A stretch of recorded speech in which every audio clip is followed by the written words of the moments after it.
Hey guys, how you doing? This is Dan with Dan's 30-foot Dory build. I had somebody comment today on my videos and they turned around and said, hey, good videos, praising me, all that stuff, doing a good job. And then he left a comment,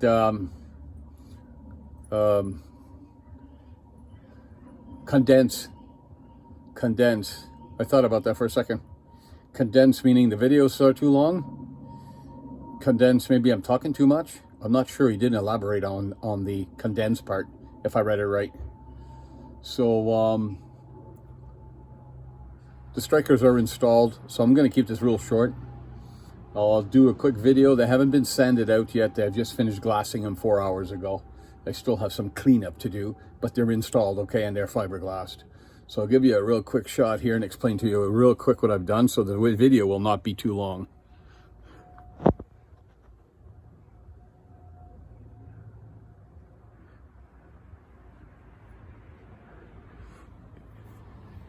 Now, way back a couple of months ago, I was talking to a guy that races small boats with big motors on them. And he suggests put 2x4s on because the 2x4 with a straight edge will grab a lot better than what I'm doing. So that's why I got 2x4s here. Now, I said I wouldn't use 2x4s. And there's a lot of things people suggest, over the last 2 years that I haven't done, and some things I have done. So I've decided to mix the two together and see what happens. It can't cause any harm, right? So anyway, I came out here this morning to install these, and they're installed. Okay, I'm happy with them. Like I said, I got to just sand it up and clean it up. Okay, anyway, I'll tell you what procedure I use, and I won't prolong this longer than I have to. Now, what I did here, I took the 2x4s, and I don't know if you can see that very well. I cut grooves in them. You see that? See that right there? Not that deep, but I cut grooves like this. I'm using this as an example. Okay? So all the way along the 2x4, I cut grooves in. Then I mixed up my epoxy. I got it real thick, and I smeared it every square inch, and I filled those grooves up with epoxy. Okay? Thinking so I seen somebody do this once, but a different build, a smaller boat, and he just put lines all over the place so the epoxy would go into the wood and I guess have more holding power. So it didn't cost me anything, so that's what I did.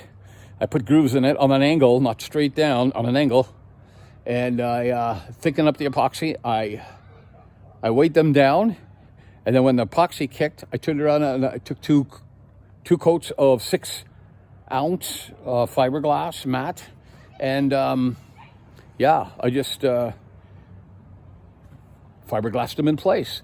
So I was also told not to put them too far up the boat, because then you'd just be restricting the turning mobility of the boat. I've never done this before, so I'm taking other people's word for it. Once again, it's not a race boat, so I can't really lose.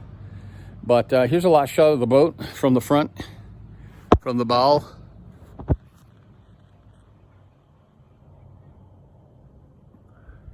The strikers are in place. Sorry, there we go. The strikers are in place.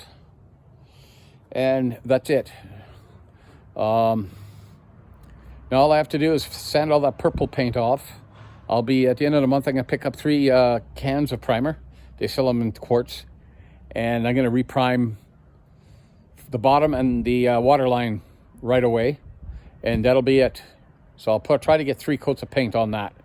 And then later on, probably not this year, most likely next season, next spring, I'll put the bottom paint on, and then I'll put the top paint on, and then I got to figure out how to flip this guy over, because it's too late in the season for me to attempt to do this, because once it's flipped over, and I believe I mentioned this, I have to waterproof the inside, and I just don't got the time or the finances to do that.